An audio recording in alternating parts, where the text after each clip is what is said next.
Donc, je voudrais remercier le comité organisateur de nous avoir invités à présenter Pulsar, les aspects de communication dans Pulsar.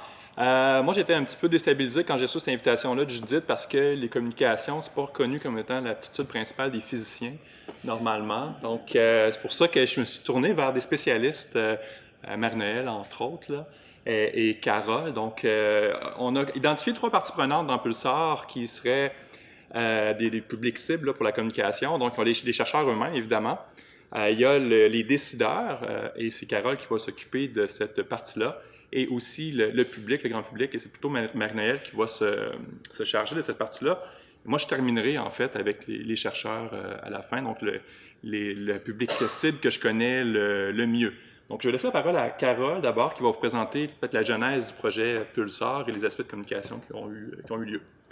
Bonjour à tous, merci. Moi, je suis désolée, ma voix est un petit peu éraillée ce matin. C'est la fin de l'hiver. Mais déjà, vous avez le privilège d'avoir pour une des premières fois le nouveau visuel Pulsar. Donc ça fait partie des communications.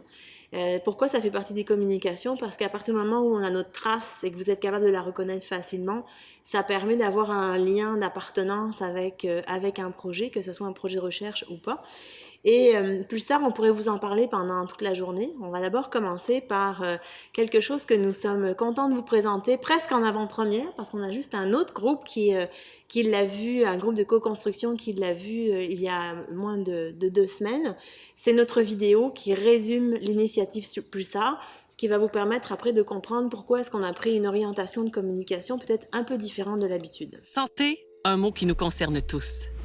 C'est pas d'hier qu'on s'en préoccupe et pourtant, de grands enjeux persistent et se multiplient. Et si on la voyait autrement, dans toutes ses dimensions, de façon curative, préventive et surtout durable? À l'Université Laval, la recherche en santé prend un nouveau tournant grâce à un espace de recherche et d'innovation en santé durable sans précédent.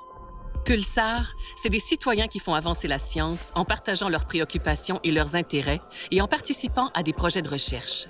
C'est des dizaines de chercheurs, toutes disciplines confondues, qui font de la recherche autrement en étudiant la santé sous toutes ses coutures. C'est aussi des décideurs et des intervenants du milieu qui ont à cœur de prendre les bonnes décisions pour une population plus en santé et plus longtemps. Bien beau tout ça, mais comment ça marche? Voici Marie-Claude, citoyenne de Québec, 3 enfants, 2 petits-enfants, un chat et plusieurs questionnements sur sa santé. Marie-Claude visite régulièrement la plateforme web Pulsar parce qu'elle y trouve une foule d'informations fiables et bien vulgarisées sur la santé et de judicieux conseils pour toute sa famille. En consultant les articles publiés, Marie-Claude apprend qu'un projet de recherche recrute des participants pour une étude sur la pollution lumineuse et ses impacts sur le stress des individus.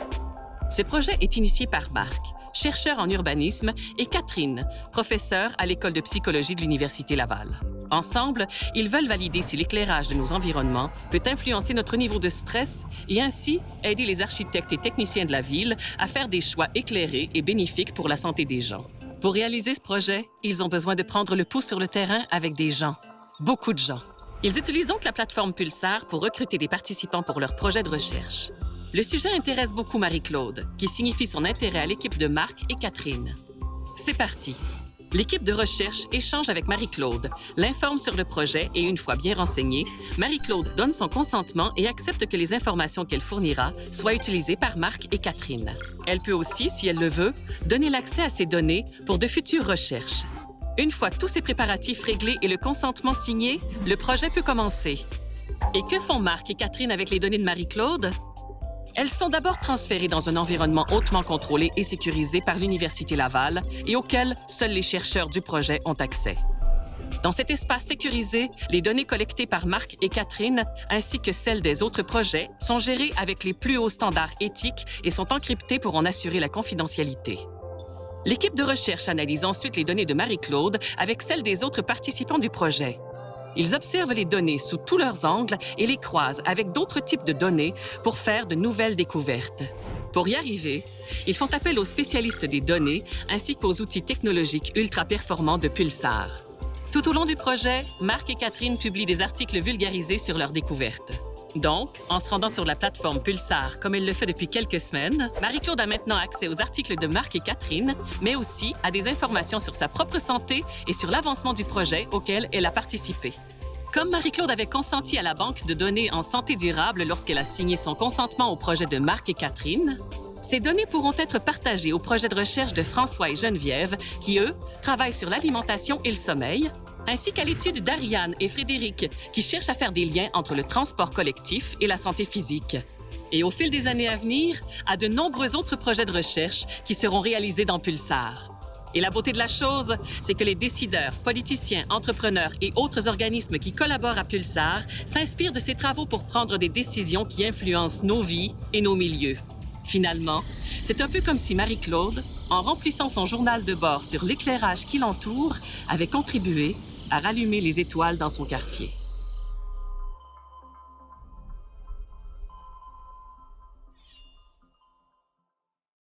Bon, pour en arriver là, il y a eu du travail. Vraiment du travail. En fait, mon rôle à moi, puisque c'est enregistré, il ne faut pas que je me sauve, hein. D'habitude je bouge.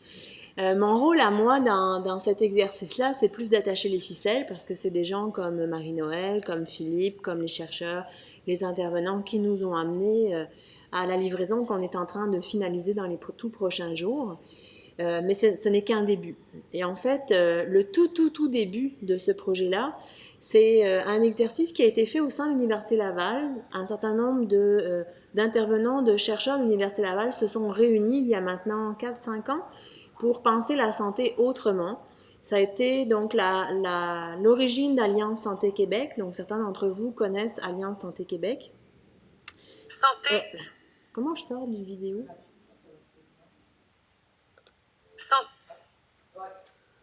Bon, donc, excusez-moi, donc ça a été vraiment au sein de l'Université Laval, un mouvement qui s'est mis en œuvre il y a maintenant 4-5 ans. Alliance Santé Québec s'est créée, toute une dynamique s'est créée autour de la santé durable. Et donc, il y a un premier je dirais, geste de communication, de réflexion, de mobilisation qui s'est mis en place à travers Alliance Santé Québec. Et ces travaux ont amené un constat que pour être en mesure de déployer la santé durable sur le territoire et même plus loin, il fallait s'outiller. Donc, quand j'ai reçu le mandat il y a 2 ans, c'était intéressant, j'ai reçu un mandat en disant « Carole, tu dois nous mettre en place une plateforme collaborative de recherche et d'intervention en santé durable. » Point. OK. Mais encore. Donc, il y avait tout un élément de mobilisation, mais de communication, parce que pour être capable de faire un projet comme celui-ci, il faut être capable de mobiliser l'ensemble des acteurs potentiels. Puis comme l'a dit Philippe, on a plusieurs autres acteurs, mais on a ciblé pour aujourd'hui 3 principaux acteurs. Les chercheurs, parce que bien entendu, c'est un projet qui est amené à libérer certaines dimensions de recherche, à favoriser certains éléments de recherche multidisciplinaire, multisectorielle, parce que la santé durable, c'est un concept qu'on est en train tranquillement d'apprivoiser. C'était aussi d'avoir les décideurs, parce que pour être capable d'avoir des éléments concrets sur le territoire, il fallait que nos décideurs embarquent avec nous. Et bien entendu, le citoyen, hein, on a de plus en plus toute cette dimension qui est de mobiliser le citoyen autour des projets de recherche. Et par exemple, ce que Mme Meckel a présenté tout à l'heure, il y a vraiment une volonté de se réapproprier finalement ces données, mais aussi le résultat de ce que les chercheurs peuvent avoir trouvé. Donc, l'Université Laval, à ce moment-là, on a eu le changement de direction, hein, donc Alliance Santé Québec a continué à évoluer. Avec le changement de direction, il y a eu aussi une prise de conscience de l'importance qu'avait une initiative autour de la santé durable. Et donc, ce qui a été positionné, ça a été vraiment de mettre dans la planification stratégique la mise en œuvre de la santé durable sur le campus et sur le territoire. Et ça nous a permis de positionner pourquoi ce projet devait se mettre en œuvre. Et donc, c'était améliorer le bien-être et la santé de la population. C'est un élément qui nous touche tous, la santé. La plupart du temps, aujourd'hui, on est en santé quand on n'est pas chez le médecin, et quand on est chez le médecin, c'est pour se soigner. Mais la santé, en fait, par rapport au concept de santé durable, c'est un peu plus large que ça. C'est effectivement la santé par rapport à notre physique. Bon, si je parle de la santé mentale, par exemple, c'est de dire, est-ce que je suis schizophrène, de santé mentale normale, mais c'est aussi, est-ce que je suis capable de m'épanouir? Est-ce que je suis capable d'être dans un milieu par exemple, de harcèlement psychologique? Donc, c'est vraiment toute une dimension beaucoup plus large de la santé mentale, de la même façon pour la santé physique, mais c'est de dire, bien sûr, est-ce que physiquement je suis capable de marcher, faire ce que j'ai à faire, mais de la même façon, est-ce que j'ai un environnement, par exemple dans ma maison, exempt de pollution, est-ce que je suis en mesure de me déplacer, par exemple transport en commun dans de bonnes conditions. Donc, vous voyez, on élargit, là, j'effleure juste le concept, et bien sûr, on a la santé sociale, est-ce que je suis entourée d'amis, est-ce que j'ai un réseau social assez solide pour me soutenir, par exemple quand je suis malade ou même dans d'autres situations. Donc, on vient vraiment prendre l'ensemble d'un contexte qui nous permet de libérer la santé, puis en fait, la santé comme une ressource que je vais faire grandir, que de temps en temps, je vais perdre, je vais recouvrir, et comment est-ce que tous les éléments qui sont autour de l'individu et de la population ont un impact sur cette santé. Donc, l'objectif, c'est maintenant, on est même en train de sortir, être capable de proposer à nos décideurs de faire de la santé publique de précision. On a beaucoup parlé de santé individuelle de précision, mais en fait, avec Pulsar, on s'est aperçu dans le temps qu'on serait même capable de faire de la santé publique de précision, donc d'aider nos décideurs à prendre des décisions plus éclairées sur des territoires spécifiques par rapport à des sujets spécifiques en collaboration avec les chercheurs. Pour ça, c'est sûr qu'il fallait des partenaires. Le citoyen reste toujours en ligne de mire. Vous allez voir, on va vous le présenter. Mais en tant que tel, Pulsar, c'est un ensemble d'acteurs qui travaillent toutes les semaines. Ce que je peux vous dire, c'est qu'on a plus de 150 chercheurs de l'Université Laval qui, tout au long, puisque maintenant, ça va faire 2 ans qu'on a commencé avec la phrase et qu'on arrive avec la première version de la solution dans les tout prochains jours. Vraiment, on est à quelques jours de la livraison. Je vous dirais, on a plus de 150 chercheurs qui ont travaillé avec nous. Et en quoi c'est lié à la communication? C'est lié à la communication parce que communiquer, c'est pas juste, puis Marie-Noël va vous l'amener, c'est pas juste j'envoie des courriels, je fais une présentation, puis c'est réglé. C'est comment est-ce que je mobilise les gens pour qu'eux-mêmes parlent de notre initiative, pour qu'eux-mêmes recrutent du monde, pour qu'ils puissent aussi répondre à des craintes de certaines personnes qui peuvent leur partager, qu'ils puissent mobiliser un peu plus autour de l'initiative. Donc, pour ça, dès le début, on a enclenché des ateliers. Il y a eu des présentations Alliance Santé Québec. Je sais que certains ont été présents à ces présentations-là. On a fait des ateliers de travail, mais en tant que tel, on a mobilisé toute une communauté à travers des ateliers, des présentations, puis aussi en leur donnant des outils. Marie-Noël va en parler, c'est-à-dire qu'on a équipé nos partenaires pour qu'ils puissent parler du projet, pas juste nous. Ça, c'est quelque chose que des fois on oublie. C'est, oui, il faut que nous, on parle du projet, on est l'équipe de projet, mais il faut équiper ceux qui veulent en parler de la même façon.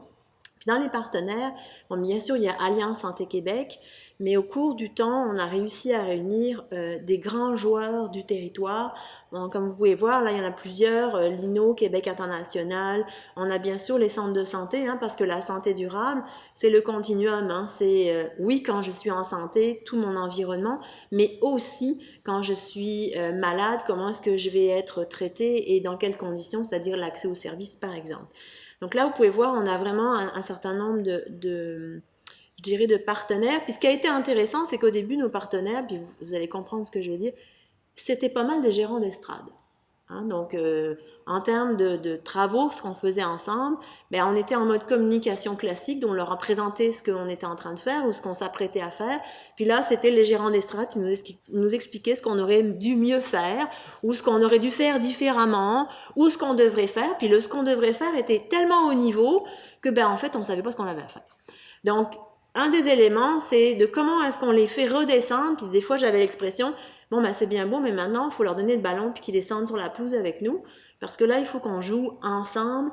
Et ça a été un gros élément de communication, c'est-à-dire comment est-ce qu'on les amène à ce que dans leur échange avec eux, plutôt que de dire, nous faire des recommandations, on descende vraiment, comment est-ce qu'on peut le travailler ensemble, puis comment est-ce que vous aussi, vous pouvez nous amener des éléments concrets pour travailler le projet. Donc, je vous disais 150 chercheurs, on a travaillé des ateliers très structurés pour obtenir des contenus, mais on a aussi fait des présentations, on a aussi fait des ateliers de co-construction un petit peu différents, dans le sens où là, c'était vraiment des brainstorming, des conversations, et à la suite de ça, des communications. Tout ça, c'est grâce à un premier élément, c'est la mobilisation de notre direction. qui a positionné la santé durable dans la planification stratégique. Je peux vous dire qu'on a toujours un excellent soutien de notre direction, et le fait que ça soit positionné dans la planification stratégique, ça a aussi donné un levier. Donc ça, c'est un élément de communication qu'il ne faut pas négliger. Comment est-ce que publiquement, certaines directions peuvent se positionner par rapport à notre initiative? Ça vient nous donner des leviers complémentaires. Bon, rapidement, Pulsar, vous l'avez vu dans la vidéo, c'est un espace collaboratif de recherche et d'innovation en santé durable. Vous avez vu, on a un petit peu rétréci le nom. Marie-Noëlle va vous en parler un petit peu du nom, parce que ça, on va dire, c'est niaiseux, mais si le nom est compliqué, que c'est un acronyme long comme ça, puis que personne ne comprend rien à l'acronyme, c'est pas vrai que c'est facile de communiquer. C'est pas vrai que ça donne des outils pour ceux que l'on souhaite mettre en marche avec nous pour communiquer. Bon, Pulsar, c'est quoi? C'est explorer. Donc, de nouvelles avenues, de nouvelles pistes de solutions. Donc, ça, c'est vraiment lié à nos chercheurs, mais aussi à nos citoyens, parce que pour aller vers de nouvelles pistes, ben, ça implique qu'on change nos paradigmes, mais de tous les côtés. Du côté des chercheurs, du côté des citoyens, du côté des décideurs. Ça implique aussi qu'on travaille en interdisciplinarité et qu'on ouvre les portes, puis qu'on est en mode collaboratif. Le partage des données, des expertises et des connaissances, ça c'est la philosophie de base de Pulsar. La santé durable ne peut fonctionner que si on travaille en interdisciplinarité, intersectorialité et que l'on partage une même philosophie puis un même objectif. Donc ça, c'est un lien qui est très, très important. Puis bien sûr, agir de façon plus ciblée dans les milieux, les quartiers, ça je vous en ai déjà un petit peu parlé, c'est comment est-ce qu'on est capable d'aller plus vite concrètement vers le citoyen. Tout ça, c'est basé aussi sur une technologie, donc on utilise ce que Valéria est en train de mettre en place. Hein. Vous avez vu, une construction est en train de monter à côté, oui c'est vrai, c'est par là, à côté de médecine dentaire.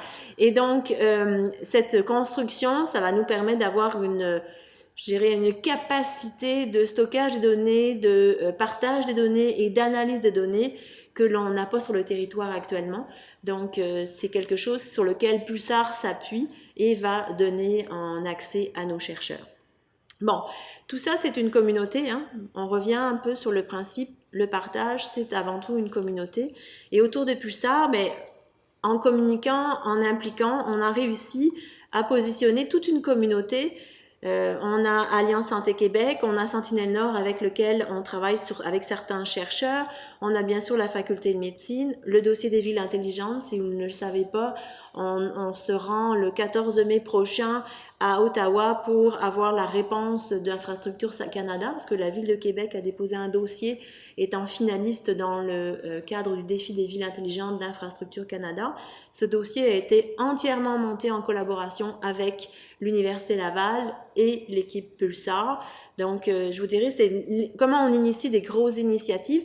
Et pour ça, il faut communiquer. Il faut que les gens connaissent notre projet, qu'ils soient engagés dans notre projet, de façon à ce que les opportunités lèvent et qu'on puisse les travailler en collaboration.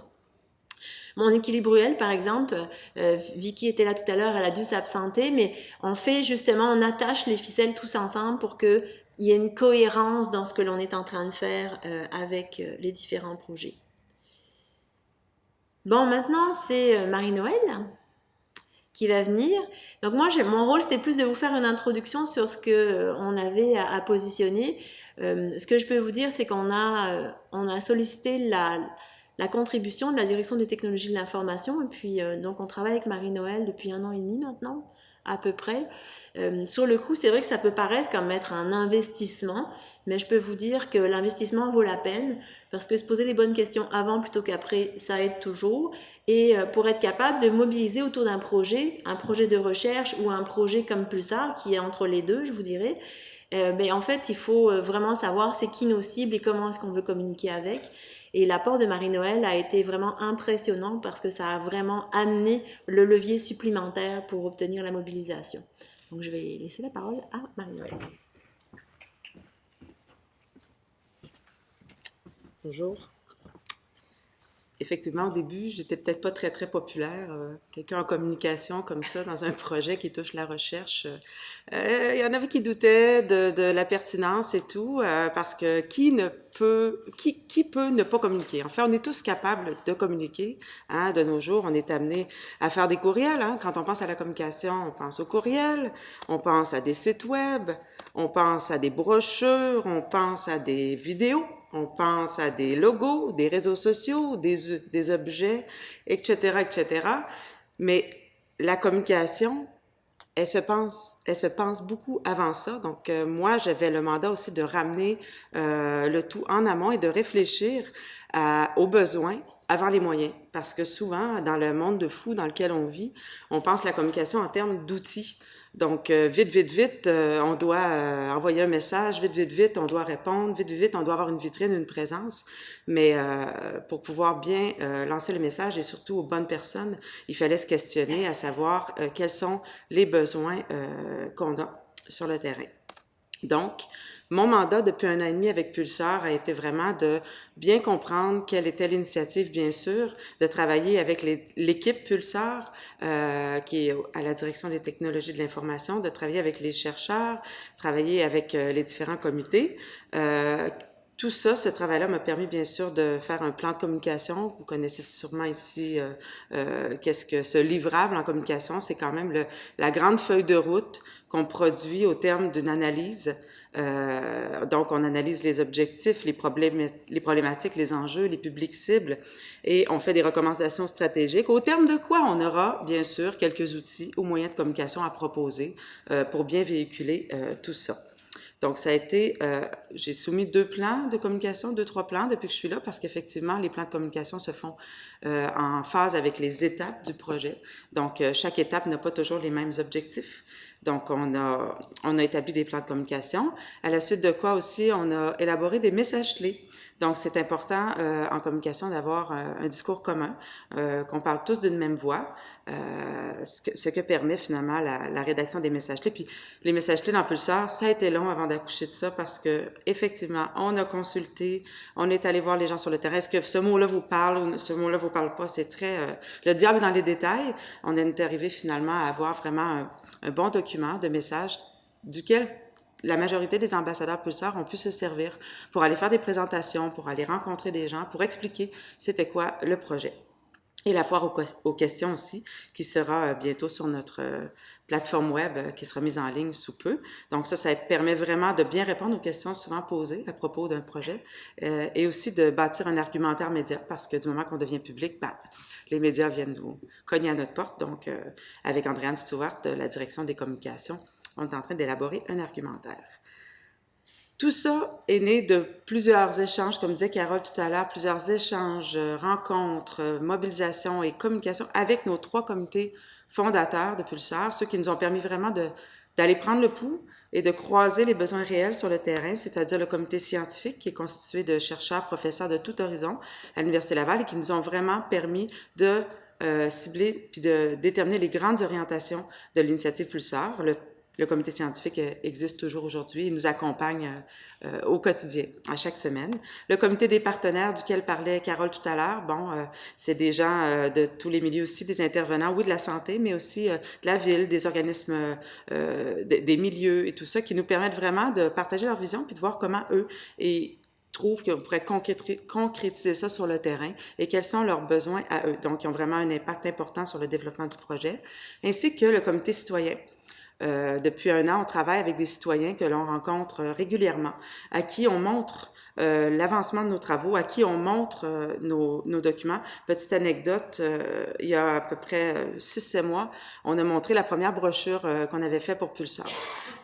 Une belle brochure imprimée ici à l'Université Laval et tout, qui répondait très bien aux chercheurs, en fait, qui parlait très bien aux chercheurs parce qu'on était rendu là dans notre avancement. On avait beaucoup parlé avec les chercheurs, mais on commençait à travailler avec les citoyens. Et la première chose que m'ont dit les citoyens sur le comité, c'est que ça me parle pas. du tout. Donc, puis j'étais contente d'avoir ça parce qu'effectivement, jusque-là, on avait beaucoup avancé en collaboration avec les chercheurs, le comité scientifique. On commençait notre engagement avec les citoyens, puis ils nous ont vraiment permis de revoir nos communications, de revoir notre façon aussi, parce que c'est le gros défi de ce projet-là, de cette initiative-là, c'est qu'on s'adresse à beaucoup de monde. On s'adresse à des chercheurs qui ont des créneaux très ciblés, on s'adresse à des partenaires, mais on s'adresse à monsieur, madame, tout le monde, parce que la santé, ça touche tout le monde. Donc, comment dans nos communications bien atteindre à la fois les chercheurs de l'université ou d'ailleurs et les gens du grand public. Donc ça a été un gros travail qu'on a fait avec notre comité de citoyens qui est toujours en place aujourd'hui. On a aussi, sur Pulsar, on travaille avec 2 firmes externes qui nous permettent de développer, parce que Pulsar, Carole l'a bien mentionné, oui, c'est une plateforme technologique, c'est des outils de pointe, mais c'est d'abord et avant tout des communautés, une grande communauté qui veut voir la santé autrement, qui veut échanger des idées, partager des connaissances. C'est des chercheurs qui veulent savoir ce que pensent les citoyens sur le terrain, qu'est-ce qui les préoccupe pour mieux élaborer des projets de recherche en lien avec ça. Donc, pour développer cette communauté-là, on est allé chercher l'expertise d'une firme en stratégie de contenu virtuel, parce que Pulsar aura bien sûr une grande présence sur le web, par sa plateforme collaborative qui va être mise en ligne sous peu, mais aussi par un blog en santé durable qu'on va lancer plus tard cette année.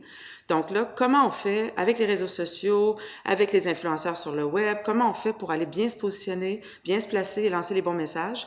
On travaille de pair avec Spectrum là-dessus et aussi avec J'entreprends Québec pour toute notre stratégie événementielle, donc la communauté plus réelle sur le terrain, où on doit être présent. Quel acteur du milieu de la santé durable peut travailler avec nous? Dans quels événements on devrait... faut-il aller au Festival d'été de Québec faire un 2 minutes Pulsar de santé durable? Donc, on a vraiment créé des liens avec cette firme-là qui nous permet d'aller sur le terrain, faire des ateliers de co-création avec le grand public pour développer ce qu'on va appeler notre calendrier d'événements et d'activités pour les prochaines années. Pulsar mentionnait aussi... Carole, quel lapsus? Carole mentionnait tout à l'heure qu'on a eu effectivement plusieurs ateliers de co-construction, de création collective. J'en nomme 4 ici. Au début, ça s'appelait plateforme collaborative, plateforme technologique. Plateforme collaborative de recherche et d'intervention en santé. Bon, vous voyez, je suis même pas capable de le nommer, donc c'était plate comme nom. On s'est dit, faut trouver quelque chose qui, effectivement, se véhicule mieux, qui parle, qui est traduisible aussi, qui se dit aussi bien en français qu'en anglais. On a fait un atelier, donc brainstorming avec différents intervenants du projet, et on en est venu avec le nom de Pulsar. On a fait aussi quelques ateliers pour définir c'est quoi notre vision. Où on se voit dans 5 ans, dans 10 ans, c'est quoi notre mission et c'est quoi nos valeurs aussi au cœur du projet. Donc, c'est pas parti juste de nous, des coms ou des dirigeants du projet, c'est vraiment parti des besoins du milieu. Voilà. Aussi, on est allé sonder les intérêts des chercheurs. Bon, on a les comités avec les chercheurs. On a Félix Desrosiers qui travaille beaucoup aussi au développement d'un modèle d'évaluation santé durable, qui travaille avec beaucoup de chercheurs. Mais on a aussi fait une journée avec la SQ qui a fait les journées de la recherche en santé, des ateliers pour aller vraiment sonder, vous, quels seraient vos besoins, comment Pulsar pourrait y répondre. Donc, au terme de ça, on a vraiment même réévalué. On pensait qu'on s'en allait vers là, mais hop, non, on s'en allait plus d'un autre côté.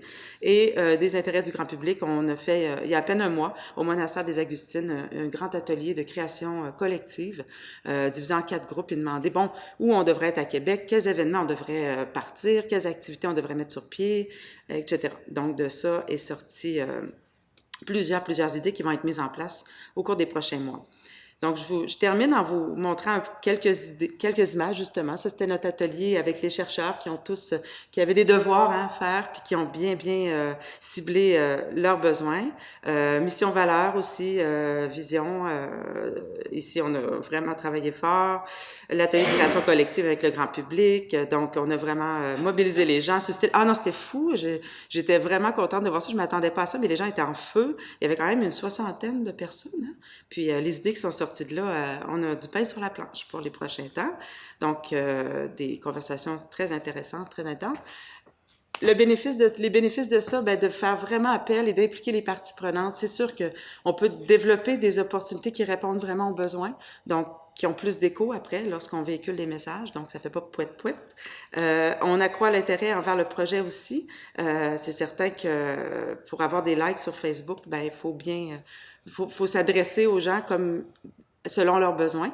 Donc, ça a permis ça. Puis surtout, favoriser l'engagement des publics et multiplier les ambassadeurs aussi, parce qu'autant de personnes qui comprennent bien et à qui on répond aux besoins, bien, ça va être des gens qui vont parler du projet, de l'initiative en bien et bien. Donc, voilà pour ma part. Je laisserai Philippe venir. Puis je pense que maintenant, Philippe, il est un petit peu plus convaincu, de ma pertinence J'étais dans sur les le projet. sceptiques. Moi, je plus à les communications pour ce projet-là, mais maintenant, je comprends tout à fait la pertinence de la présence des coms qui est essentielle. On a réussi notre brainstorming. Ouais. Donc, Est-ce que tu avais été où, là-dessus? oui, la mienne est là, effectivement. Donc, moi, je vais m'occuper de la bébête particulière qui est le chercheur ou la chercheure qu'on voit. Oui, OK, ça s'en vient. Donc, qui est l'autre partie prenante qu'on avait identifiée. Et je vais vous parler de quelques défis à venir. Là, entre autres, là, M. Desnoyers en a parlé tout à l'heure, la politique des 3 conseils sur la gestion des données de recherche qui s'en vient, qui est en ébauche présentement. Et Martine Gagnon qui a fait une présentation hier à la bibliothèque, une excellente présentation sur le sujet. Là, Martine qui est dans la salle, si vous avez des questions par rapport à ça, elle est très au fait. Il faut dire qu'il y a un comité institutionnel sur la gestion des données de recherche maintenant qui se penche sur ces questions-là et quelle va être la politique institutionnelle par rapport à ça. Je vais vous parler de changement de culture. Comment on communique en fait, parce que cette politique-là est reliée à un changement dans le monde de la recherche, là, le rapport que la population, que les chercheurs ont aux données, que les organismes subventionnaires ont aussi avec les données qui sont générées par leur financement, change. Et ça, c'est un changement de culture. Et je vais essayer, avec des exemples, de vous montrer comment le comité institutionnel, comment une organisation comme Pulsar peut aider à transmettre des messages, à faire passer des messages vers les chercheurs pour qu'ils s'adaptent aux nouvelles réalités. Donc, la nouvelle réalité, ça, vous avez peut-être déjà vu ce petit cartoon-là qui dit que les données, maintenant, c'est devenu un actif presque aussi important que le pétrole. Les données, par contre, si elles sont mal gérées, ça peut donner beaucoup de gaspillage. Et ça, c'est une diapo que j'ai volée, là, j'ai emprunté à John Conway, une présentation que j'ai vue plus tôt au mois de mars. Et c'est la seule équation que je vais mettre, je vous promets, pendant la présentation. Mais ce que ça dit, c'est que le gaspillage en recherche, c'est vraiment dû au fait que les gens font souvent pas de gestion de données de recherche correcte, okay? Ils font ça tout croche. Ils font de la science pauvre dans certains cas aussi. Et tout ça, à l'exposant, on est spécial. Hein? Nous, les chercheurs, on est spécial dans le sens qu'on a des égos démesurés. Et plus notre ego est élevé, plus on multiplie cet effet-là de pauvreté dans notre gestion des données de recherche.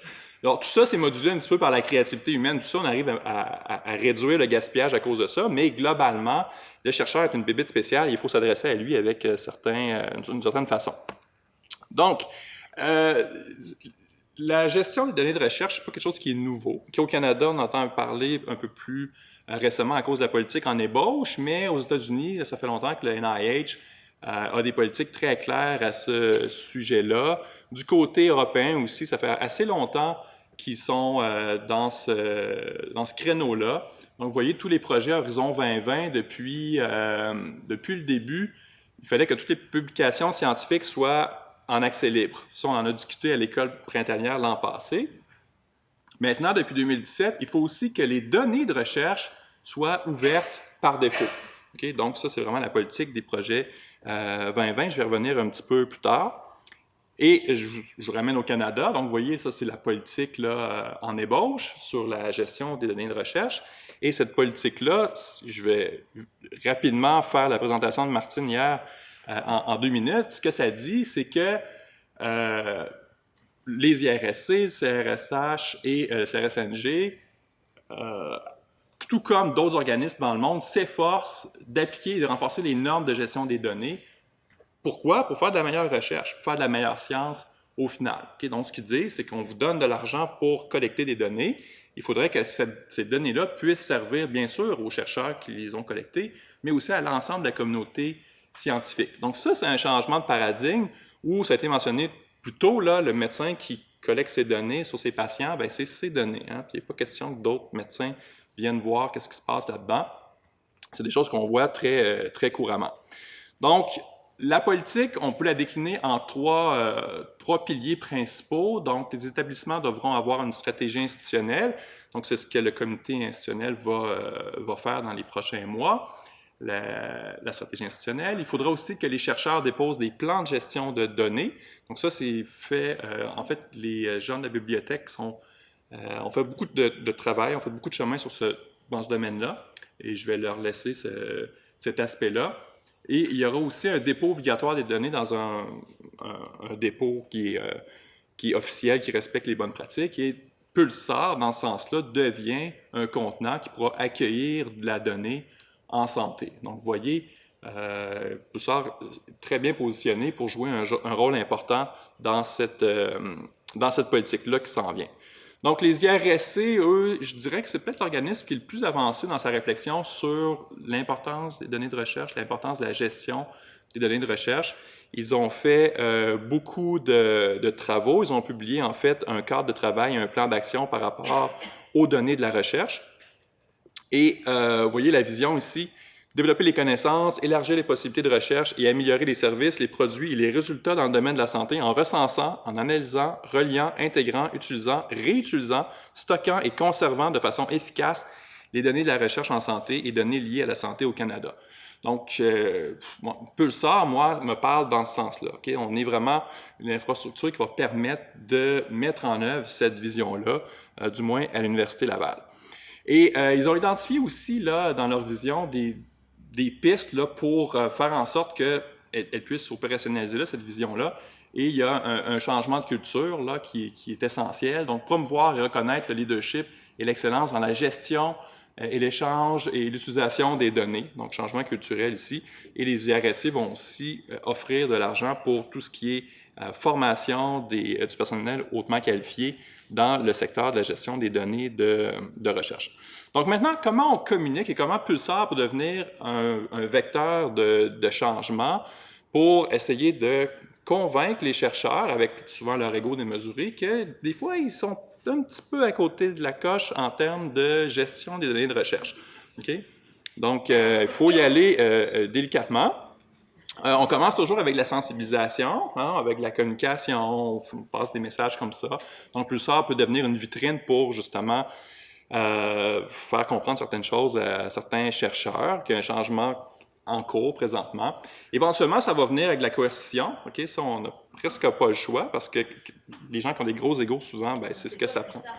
Non, c'est pas Pulsar qui va faire ça. La coercition, elle va venir des organismes eux-mêmes. Donc, les IRSC, le CRSNG, le CRSH va dire, maintenant, vous allez déposer un projet de recherche, mais vous allez aussi déposer un plan de gestion des données. Okay? Et si c'est fait tout croche, ben, ça va être évalué en conséquence et vous n'aurez peut-être pas votre financement. Okay? Donc, la coercition, c'est ça. C'est pas Pulsar. Nous, on n'est jamais là-dedans. On est plus dans la sensibilisation et la communication, n'est-ce pas? Donc, pour nous guider dans tout ça, il y a des principes directeurs qui émergent. Et ça, je vous montre un papier de 2016 qui a reçu 1200 citations. Ça, c'est beaucoup de citations pour un papier en 3 ans. Donc, il y avait un appétit clairement pour des principes directeurs dans la gestion des données de recherche. Donc, la gestion et l'intendance aussi. On parlait tout à l'heure de la propriété, l'accès, tout ça. Donc, il y a ce groupe-là qui est un très grand groupe, en fait, qui a émis qui a écrit ce papier-là, en fait, en 2016, sur les principes FAIR. Je vais les décrire très rapidement parce que Pulsar s'inscrit dans cette mouvance-là. On parlait tout à l'heure de découvrabilité, donc c'est le F dans FAIR, on va le voir tout à l'heure. Mais qu'est-ce que c'est? C'est vraiment de faire en sorte qu'on gère nos données de recherche pour que les humains puissent facilement, justement, découvrir, accéder à de la donnée, mais aussi que les machines, entre elles, puissent moissonner de l'information et que ça devienne automatique. Okay? Et pour faire ça, ça prend des changements dans les pratiques même des chercheurs quand ils vont gérer leurs données. Donc, je vais juste les revoir rapidement, les principes FAIR, juste pour mentionner qu'il y a présentement une communauté extrêmement active qui s'intéresse à la gestion des données de recherche. Donc ça, c'est ce qui se passait à Philadelphie le mois passé, la plénière du Research Data Alliance, où tout le monde là-bas est convaincu de la pertinence des principes FAIR. Quels sont ceux ici qui connaissaient les principes FAIR avant? Il y a quelques mains qui se lèvent quand même. Okay? Donc, vous voyez, mais là-bas, il y a 400 personnes qui étaient convaincues que c'était la piste à suivre. Donc, les principes FAIR, c'est quoi? ça se décline en 4 termes ici. Donc, F pour findable, donc la donnée, elle devrait être découvrable, donc on devrait exposer ce qu'on a, par exemple, à l'Université Laval en termes de données. Elle devrait être accessible, donc des mécanismes clairs, des protocoles ouverts pour accéder à cette donnée-là. Interopérable, on devrait être en mesure d'avoir, par exemple, des vocabulaires communs pour décrire des concepts communs. Donc, le recours aux ontologies, par exemple. Donc, ça, quand on dit ça à un chercheur, là, tu devrais peut-être utiliser des termes qui sont dans telle ontologie qui est reconnue dans ton domaine. Le chercheur il nous regarde souvent, on leur dit que c'est ça. Okay? Donc, c'est quoi une ontologie? Donc, il y a l'éducation à faire, de la communication à faire de ce côté-là, et de données réutilisables. Donc, tout ça, en fait, tous ces principes-là, si vous lisez les politiques, soit du NIH, soit les guidelines européens, ou même la politique en ébauche canadienne, en filigrane de ces politiques-là, il y a ces principes-là qui ressortent. Donc là, il faut communiquer ça vers les chercheurs, comment on opérationnalise ces principes-là. Donc, une autre diapo pour dire à peu près la même chose, je ne vais pas m'attarder là-dessus. Les principes faits, je vais vous donner des exemples très concrets. L'utilisation d'identifiants persistants dans le temps. Les chercheurs, vous connaissez déjà les DOI, les Digital Object Identifier, pour les articles scientifiques. Donc, chaque article scientifique, dans des revues qui sont légitimes, va émettre un DOI, donc vraiment un URL unique, un numéro unique qui va permettre de référencer cet article-là de façon unique dans le temps à jamais. Okay? Donc, c'est vraiment ça. Ça se passe pour les articles scientifiques, ça va se passer pour les jeux de données aussi, ça se passe pour les chercheurs. Donc, si vous n'avez pas votre ORCID, je vous encourage à aller vous en fabriquer un. Donc, ça vous identifie de façon unique comme chercheur et ça permet de simplifier la vie des bibliothécaires éventuellement, parce qu'on aura appuyé sur un bouton et on verra toutes les publications d'un chercheur. Pour les organismes subventionnaires, pour les institutions aussi, un jour, ils vont appuyer sur un bouton et ça va générer leur rapport de production scientifique automatiquement. On n'est pas là, mais ça, c'est un début. Donc, les ID persistants, c'est quelque chose d'extrêmement important qui vaut pour les individus, les institutions, pour les organismes subventionnaires, pour les jeux de données aussi. Quand on parle de données découvrables, je vous montre un exemple ici. Donc, ça, je suis allé sur le site de Maelstrom Research, qui est une OBNL à McGill, qui est dirigée par Isabelle Fortier, et qui s'intéresse justement à la gestion des données, eux, depuis assez longtemps. Et vous voyez ici, c'est une des variables du projet Nuage, qui est une étude longitudinale sur le vieillissement, je pense. Vous voyez, ça, c'est une des questions qu'ils posaient. Donc, combien de minutes à pied de votre domicile se situe le restaurant, le bistrot, café le plus proche de votre quartier? Et vous avez les choix de réponse ici. Donc là, vous voyez, on expose vraiment ce qu'on a comme données. Ça, c'est une des questions qu'il y a. Ils ont des centaines de milliers de variables consignées dans leur base de données chez Maelstrom. Et en passant, toute la suite logicielle de Maelstrom, qui est en libre accès, qui est en source libre, c'est ce qu'on réutilise comme le cœur technologique de Pulsar pour peupler notre catalogue de données qui va ressembler à ça.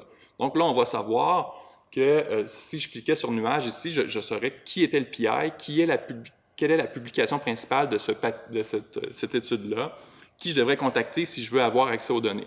Donc là, ce qu'on expose, c'est les métadonnées, ce n'est pas les données elles-mêmes. Si moi, je veux avoir accès aux données de Nuage, bien là, je sais qui contacter pour m'entendre avec le chercheur pour accéder à ces données-là. Et c'est le même principe aussi dans Pulsar. Donc, de plus en plus, il faudra que les jeux de données aient des métadonnées qui soient standardisées, et DataCite est l'organisme international qui s'occupe de dire, bien, votre jeu de données, on devrait savoir quand est-ce qu'il a été publié, par qui, comment, etc. Donc, il y a un ensemble de métadonnées associées qui sont obligatoires pour que le jeu de données respecte les bonnes pratiques dans ce domaine-là. Vous voyez, j'ai tapé le mot grenouille dans DataCite et je suis tombé sur un jeu de données sur la répartition des grenouilles dans le sud de la France, par exemple. Donc là, on voit que c'est un jeu de données qui est ouvert, la licence CC, Creative Commons, etc. Donc, je peux réutiliser ces données-là dans mes recherches sans problème. C'est très clair. Donc, le jeu de données est disponible publiquement. Et en fait, vous voyez aussi que je peux citer ce jeu de données-là. Donc, vous voyez une citation en format Harvard ici, mais vous avez, il n'y a pas le mot dataset, mais normalement, il y a le mot dataset entre crochets qui apparaît pour dire, voici, ça, c'est un jeu de données qui a été utilisé. Donc, de la même façon qu'on cite les articles scientifiques aujourd'hui, on va citer des jeux de données. Okay? Donc, les chercheurs pourront recevoir du crédit aussi par les jeux de données qu'ils vont publier. Google aussi, très conscient de l'importance des jeux de données. Maintenant, il y a un outil Google qui est Dataset Search. Okay? Donc, j'ai tapé grenouille dans cet outil-là. Là, je suis tombé sur des grenouilles, là, une recension de grenouilles en Mauricie. Aussi, tous les établissements en France, en fait, qui produisent des cuisses de grenouilles pour la consommation. Ça, c'est très français. On ne mange pas beaucoup de grenouilles ici. En fait, le terme « frogs » pour désigner les Canadiens français vient de ça, vient du fait qu'on mangeait des grenouilles. Donc, vous voyez, et ça, c'est rendu possible parce que les gens ont attaché les métadonnées nécessaires à leurs jeux de données pour qu'elles deviennent découvrables. Donc, le F dans FAIR. Ontologie, je l'ai parlé, je n'ai parlé tout à l'heure. Qu'est-ce que j'ai? Je vais vous mettre très concrètement, c'est quoi l'ontologie? Mon fils est tombé sur cette diapo-là hier. Il dit, tu fais une présentation sur les toasts. Hein? Non, c'est pas tout à fait ça. Mais c'est pour vous donner un exemple très concret. Il y a un des premiers projets qu'on a accueillis dans Pulsar, qui est Nutri-Québec, qui est mené par Benoît Lamarche, une étude en nutrition, où il y a un questionnaire de rappel qui est envoyé. Il va demander aux gens, qu'est-ce que vous avez mangé dans les dernières 24 heures? Et là, je pense que quelque part, il y a sûrement, j'ai mangé 2 toasts hier. Mais le toast, en fait, c'est un concept. Okay? Le concept de toast, vous pouvez regarder dans une ontologie, ça c'est l'ontologie Foodon, ben c'est un concept. Puis j'ai dit à Benoît, tu devrais t'assurer que dans la métadonnée associée à tes toasts, que ça réfère au concept qui est reconnu par ta communauté en nutrition. Okay, donc là, cette ontologie-là, qui est développée entre autres par des organismes fédéraux au Canada et plein de partenaires internationaux, décrit c'est quoi une toast. Donc, une toast, a la qualité de trancher d'une épaisseur de 0,5 à 1,5 cm. C'est le résultat d'un food toasting process, c'est le résultat d'un water removal process, et c'est le résultat aussi d'une fermentation de carbohydrates. Okay, donc, vous voyez, ça, je l'écris comme ça. C'est aussi en graphique, donc les knowledge graphs. Fait que ma toast est ici en bas, là, à gauche. Mais en fait, pour que les machines puissent se comprendre, il faut décrire la toast avec ce genre de langage-là. Donc, c'est assez simple pour le chercheur, c'est simplement d'aller accoler le bon concept à ce qu'il recueille comme données. Et quand il fait ça, bien, ça ouvre plein de possibilités, parce que quelqu'un d'autre en Espagne, qui n'appelle pas ça une toast, il appelle ça peut-être autre chose, mais que ça réfère au même concept ontologique, on va pouvoir marier les jeux de données facilement parce que les gens auront bien fait leurs choses dès le départ. Donc, c'est pour ça quand je dis changer les façons de faire en gestion des données de recherche, bien, c'est faire ce genre de travail-là. Puis moi, mon travail, ça a été de dire à Benoît, Benoît, regarde donc cette ontologie-là, je pense que c'est pertinent pour ton travail. Il m'a dit qu'il le ferait. OK, je termine avec communication avec les participants et les comités d'éthique, ça aussi, puisqu'on est dans la semaine conduite responsable en recherche, donc l'éthique, important. Je reviens sur la diapo que j'ai montrée tout à l'heure sur les projets Horizon 2020 européens, qui sont des gros projets, là. Donc, vous voyez, Research Data is open by default. Okay, donc, vous recueillez la donnée, vous allez devoir la rendre publique au terme de votre recherche avec possibilité de opt-out.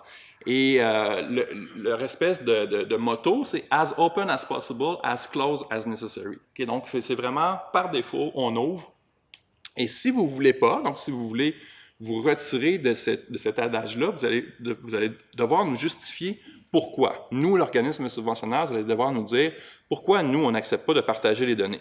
Et ça arrive. Donc, en fait, les 3 raisons qui ont été... les 3 raisons principales qui ont justifié le retrait de cette politique-là, c'est des raisons qui sont liées à la vie privée. Donc, tout ce qui est le domaine de la santé, en général, on tombe pas mal dans ce créneau-là. Les droits de propriété intellectuelle aussi, donc c'est de la valorisation qui est faite avec des partenaires industriels. Par exemple, ça, c'est aussi un autre aspect qu'il faut considérer. Et ça peut, dans certains cas, aussi mettre en péril les objectifs principaux du projet si on partage ces données-là. Donc, tout ça me ramène aux histoires de consentement, et c'est un truc assez majeur présentement. Je pense qu'il y a pas mal de bouillonnement par rapport à tout ce qui est consentement. Donc, Pierre Trudel, dans Le Devoir, qui écrit souvent sur le sujet, ça c'est son article récent là-dessus, qui disait essentiellement que les lois actuelles sont sont plus en phase avec la réalité actuelle des données et du consentement qu'on fait. Okay? Donc, Donc, dans Pulsar, on a la chance de pouvoir travailler avec des gens comme Lise, comme Pierre-Luc Desiel, des gens du côté de la faculté de droit. C'est extrêmement important. Donc, ils étaient sur les comités, ils sont toujours là, présents, et on a des interrogations parfois. Moi, j'écris un petit courriel à Pierre-Luc. Pierre-Luc, penses-tu que si on enlève le nom de la personne puis tout ça, là, on est correct au Québec avec la loi, là? Non, lui, il connaît bien la loi. Il me répond non, il faut faire ça, ça, ça. Donc, communiquer avec tout le monde, avec toutes les parties prenantes, c'est extrêmement important. Le sujet du consentement, ça s'en vient. Il y a des choses qui vont changer. Donc, les individus, on l'a dit tout à l'heure, ça a été mentionné, donc les peuples autochtones ont décidé, nous, on s'en occupe maintenant, vous allez devoir venir nous demander la permission pour utiliser nos données. Il y a de plus en plus cette tendance-là vers, justement, remettre le citoyen au cœur de la décision. Donc, qu'est-ce que le citoyen accepte de partager comme données? Donc, il y a des gens qui disent, mais non, on ne peut pas faire ça, parce que ça va créer des biais statistiques dans nos analyses. On veut tout contrôler. On veut pouvoir accéder à toutes les données qu'on veut. Donc, certaines juridictions en Ontario, par exemple, disent une fois qu'on a enlevé le nom de la personne et son adresse, ça devient du renseignement qui n'est plus du renseignement personnel, donc ça devient du domaine public, les chercheurs peuvent l'utiliser. Au Québec, c'est un petit peu différent. Donc, tout ça pour dire qu'il y a des très grands débats présentement. Donc, vous voyez, ça, c'est un article dans Science le 3 mai. Des gens qui avançaient, une fois que les gens ont donné leur consentement, par exemple, pour le partage de données génétiques, leur consentement explicite au partage public de leurs données génétiques, c'est suffisant pour les publier. Puis, il y a des chercheurs qui disent, non, attendez, là, les gens consentent, mais quand ils comprennent vraiment toutes les implications que ça a, là, ils changent d'idée.